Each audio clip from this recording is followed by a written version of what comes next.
Hello friends, welcome back to open computer. So इस computer organization और architecture की series में हमने डायरेक्ट मैप कंप्लीट कर लिया है। अब डायरेक्ट मैपिंग के बाद उसके जो क्वेश्चन हैं जो पहले गेट में कभी पूछे गए हैं, प्रीवियसली आस्क्ड हैं, उन क्वेश्चन को इस वीडियो के अंदर हम कंप्लीट करने की कोशिश करेंगे। ठीक है, और समझते हैं कि वो किस तरीके के क्वेश्चंस गेट के अंदर पूछे जा रहे हैं। ठीक, तो ये सबसे पहला क्वेश्चन है जो हमें दिया हुआ है। ठीक, इस क्वेश्चन के अंदर क्या है, consider a machine with a byte addressable main memory. तो मुझसे कह रखा है कि हर एक जो एड्रेस है उसका जो साइज है वो 1 बाइट है। बाइट एड्रेसेबल है इसका मतलब, ठीक है, 1 बाइट है। और क्या है, द मेन मेमोरी ऑफ 2 की पावर 32 बाइट। ठीक, तो मेन मेमोरी का मुझे साइज दे रखा है 2 की पावर 32 बाइट। उसने देखा लिखा क्या है, machine with byte addressable main memory of 2 की पावर 32 बाइट्स। तो ये उसका साइज है। अब मैं पूछूं कि उसका ये साइज है और हर एक मेमोरी लोकेशन 1 बाइट की है, तो कितनी मेमोरी लोकेशन होंगी इसके अंदर, तो 1 बाइट से डिवाइड कर दो। बाइट से बाइट गया, आंसर आएगा 2 की पावर 32। अब 2 की पावर 32 डिफरेंट लोकेशंस को आइडेंटिफाई करने के लिए मुझे ज़रूरत पड़ेगी 32 बाइट, 32 बिट्स की। ठीक है, 32 बिट्स की। लॉग समझ में आया क्यों आया, क्योंकि लॉग एन लगाएंगे तो जो मेन मेमोरी है उसके अंदर होगी 32, पूरी की पूरी बिट्स हो गई। ओके, ठीक। इसके बाद क्या कह रहा है, इसके बाद कह रहा है डिवाइडेड, और ये जो मेमोरी है वो डिवाइड की गई है into blocks of size 32 bytes. तो इस मेमोरी को क्या किया हमने, हर एक ब्लॉक के अंदर डिवाइड किया और हर एक ब्लॉक का जो साइज है वो है 32 बाइट्स। ठीक है, हर एक ब्लॉक का जो साइज है वो 32 बाइट है। ठीक, अब एक ब्लॉक का साइज 32 बाइट है और हर एक ब्लॉक के अंदर कुछ एड्रेस लोकेशंस होंगी। हर एक ब्लॉक के अंदर कुछ ना कुछ एड्रेस लोकेशन होंगी, वर्ड्स होंगे, मैंने बताया था वर्ड्स। तो वर्ड्स होंगे, अब कितने वर्ड्स होंगे, हर एक वर्ड का साइज है 1 बाइट, तो 32 वर्ड्स होंगे, टोटल 32 वर्ड्स होंगे इस एक ब्लॉक के अंदर। और 32 वर्ड्स को आइडेंटिफाई कितने बिट्स करेंगे, 2 to the power 5। तो 32 वर्ड्स को आइडेंटिफाई करेंगे 5 बिट्स। ठीक, और ये क्या थे, एक ब्लॉक के अंदर जो वर्ड्स होते थे उन्हें हम कहते थे ब्लॉक ऑफसेट। तो यानी कि ब्लॉक ऑफसेट हो गया 5 बिट्स का। ठीक, ये भी 5 बिट्स का। assume that a direct map cache having 512 cache line, yes. तो एक कैश है, उस कैश के अंदर कितनी कैश लाइन्स हैं, टोटल 512 कैश लाइन्स हैं। हर एक कैश लाइन को आइडेंटिफाई करने के लिए मुझे ज़रूरत पड़ेगी 2 to the power 9, तो यानी कि 9 बिट्स की ज़रूरत पड़ेगी। तो कैश लाइन को आइडेंटिफाई करेंगी 9 बिट्स। 9 और 5 14, तो कैश हो गया 14 का। अब और 9 और 5 14, 32 में से 14 माइनस करूँगा, टैग बिट्स आ जाएगी 18 की, और इसको ऐड करेंगे तो ये आ जाएगा 27, ब्लॉक नंबर आ गया। अब ये पूछ क्या रहा है, the size of the tag field in bits. तो बिट्स के अंदर भाई 18, ये तो हमने अभी भी सॉल्व कर लिया, तो 18 इसका आंसर हो गया। इसको रेड में लिख लेते हैं इससे नज़र आए। तो 18 बिट्स की ज़रूरत पड़ेगी मुझे टैग फील्ड को रिप्रेजेंट करने के लिए। ठीक, अगले क्वेश्चन पे चलते हैं। अगला क्वेश्चन क्या कह रहा है, अ direct map cash is of a size 32 KB। Yes, क्या कहा कि एक कैश है, डायरेक्ट मैप कैश है जिसका जो साइज है वो 32 KB है। तो कैश का जो साइज है वो 32 KB है, पूरी कैश का साइज 32 KB।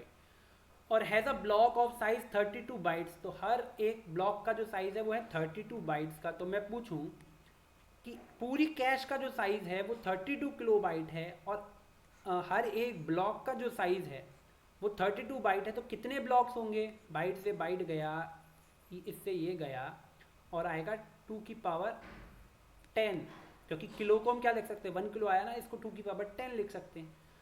तो कितने ब्लॉक्स हो गए, 2 की पावर 10। अब हर एक ब्लॉक को रिप्रेजेंट करने के लिए मुझे कितने बिट्स की ज़रूरत पड़ेगी, 10 बिट्स की ज़रूरत पड़ेगी।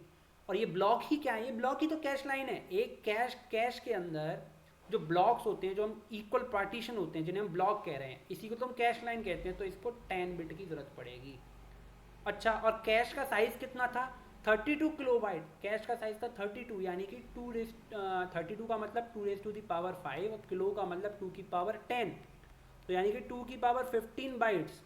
यस, तो मेरे को कितनी बिट्स की ज़रूरत पड़ेगी, मेरे को ज़रूरत पड़ेगी 15 बिट की। मैंने आपको बताया मैं बाइट को इसलिए नहीं लिख रहा क्योंकि इसने बोला नहीं है कि ये बाइट एड्रेसेबल है, लेकिन हमने ये मैंने बताया था कि जब भी किसी क्वेश्चन के अंदर ये मेंशन नहीं किया कि जो मेमोरी है वो बाइट एड्रेसेबल है या नहीं है, या फिर उसकी प्रॉपर एड्रेसिंग बताई नहीं है कि कितने बिट का एक एड्रेस है, तो हम मान के चलेंगे कि वो बाइट एड्रेसेबल है, इसीलिए ये 15 बिट हो गया। तो मैं मान के चल रहा हूँ कि वो बाइट एड्रेसेबल है, अगर दिया नहीं है तो मान के चलना बाइट एड्रेसेबल है। ओके, तो अब CPU जनरेट 32 बिट एड्रेस, भैया 32 बिट एड्रेस का पूरा CPU जनरेट कर रहा है, तो 32, अब बचा क्या 15 5, ये ब्लॉक ऑफसेट हो गया 5 का, 32 में से 15 गए, तो 32 में से 15 17 का टैग बिट हो गया, और ये हो गया 27 17 है, 17 का टैग बिट 20 ये हो गया। अब सब कुछ तो फाइंड कर लिया, अब क्या कह रहा है, number of bit needed for the indexing of the cash. तो कैश की इंडेक्सिंग करनी है मुझे,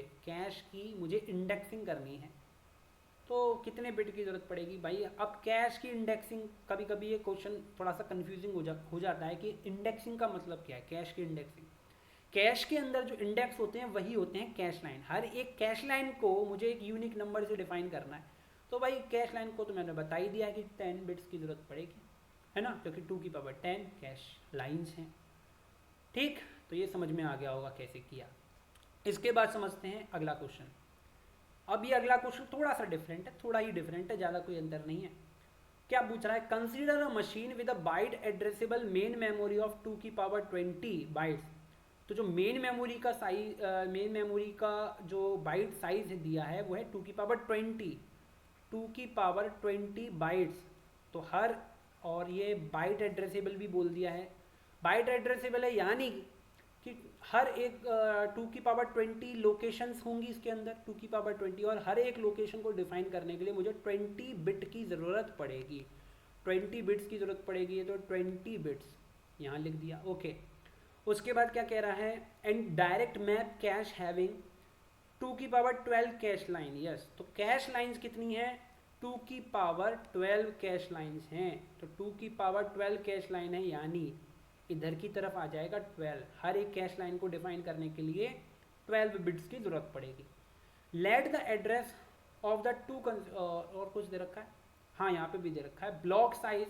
ओके, दोबारा से पढ़ते हैं क्या लिखा था मैं, consider a machine with a byte addressable main memory of 2 की पावर 20, ठीक है, हमने 20 निकाल लिया, ब्लॉक साइज ऑफ 16 बाइट्स। तो ब्लॉक का जो साइज है वो है 16 बाइट्स। अब यानी हर एक ब्लॉक का जो साइज है वो है 16 बाइट, इसका मतलब एक मेमोरी लोकेशन का साइज है 1 बाइट।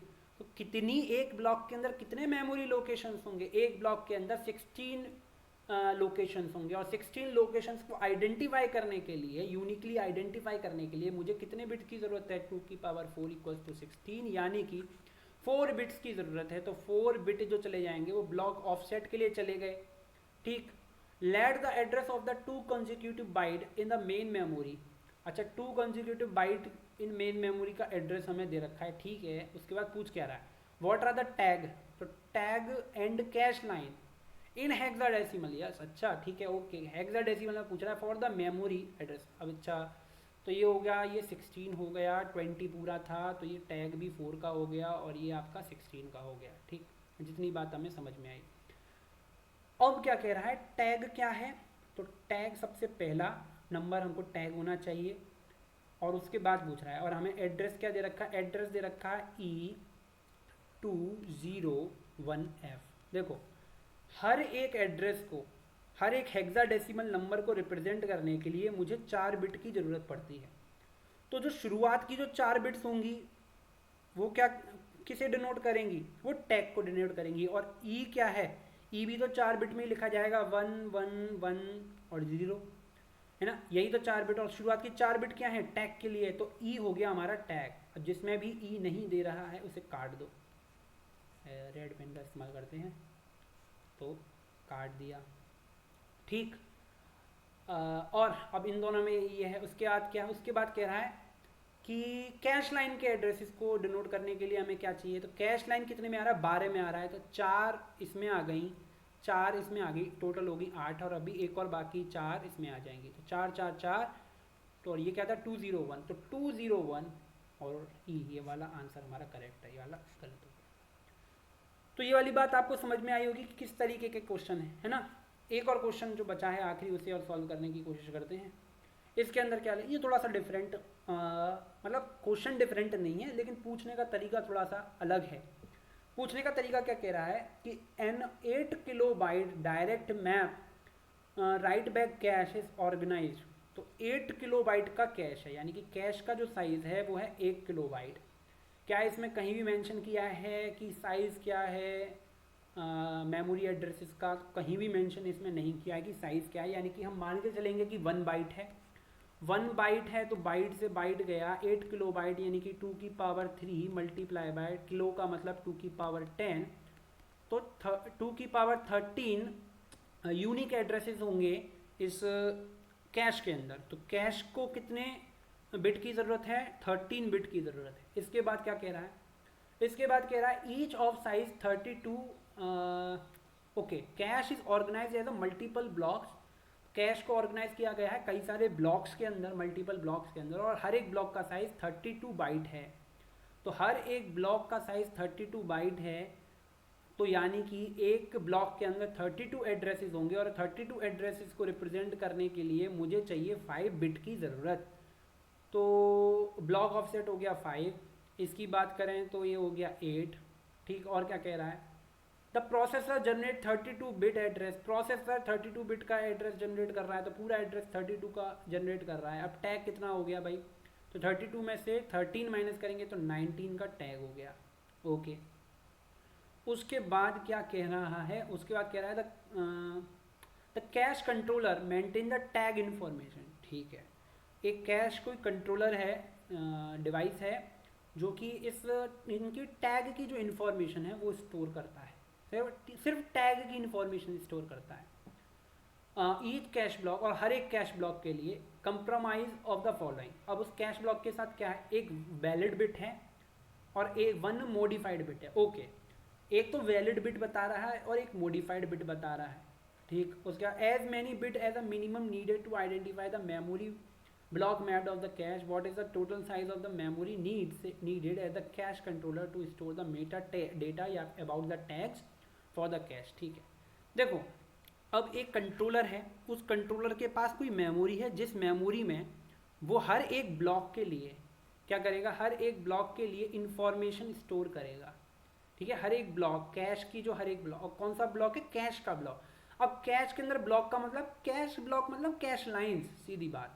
कैश लाइन कितनी है? 8 बिट की ज़रूरत है, तो 2 की पावर 8 यानी कि 256 टोटल कैश लाइन्स है। और इन हर एक कैश लाइन के लिए उसे क्या करना है? टैग की इन्फॉर्मेशन रखनी है। तो 256 टैग लाइन्स हैं, हर एक टैग जो है वो 19 का है। लेकिन क्या 19 पर ही बात रुक गई? नहीं, बात नहीं रुकी। बात क्या कह रहा है? बात कह रहा है एक 19 के अलावा मुझे वैलिड बिट के लिए भी चाहिए, टैग में जोड़कर रखो, और एक मॉडिफाइड बिट के लिए भी मुझे एक बिट चाहिए। तो मेरे को टोटल 21 बिट्स चाहिए। तो 256 मल्टीप्लाई बाय 21, टोटल 21 बिट्स चाहिए मेरे को डेटा को स्टोर करने के लिए। अब ये कितना हो गया? कितनी बिट्स की ज़रूरत पड़ेगी? तो इसे अगर मैं मल्टीप्लाई करूँ तो आंसर क्या आना चाहिए? आंसर आएगा 5376, ठीक है। कैलकुलेटर मैंने कर लिया है 5376 का, तो 5376 ये कैलकुलेटर में शो कर दिया, यस। तो हमारा आंसर हो जाता है आंसर नंबर डी या 4, ठीक। तो इस तरीके के क्वेश्चन जो प्रीवियस ईयर पूछे जा रहे हैं बिट डायरेक्ट मैप के ऊपर, और ये कोई ज़्यादा टिपिकल अप्रोच नहीं है। ज़्यादातर अप्रोचेज ये बिट से ही ख़त्म हो जाती है। इसके बाद का जो टॉपिक है वो टॉपिक है एसोसिएटिव मैपिंग की। तो जो डायरेक्ट मैपिंग हो गई है, उसका जो दूसरा टाइप है एसोसिएटिव मैपिंग, उसकी बात करेंगे। Okay, thank you.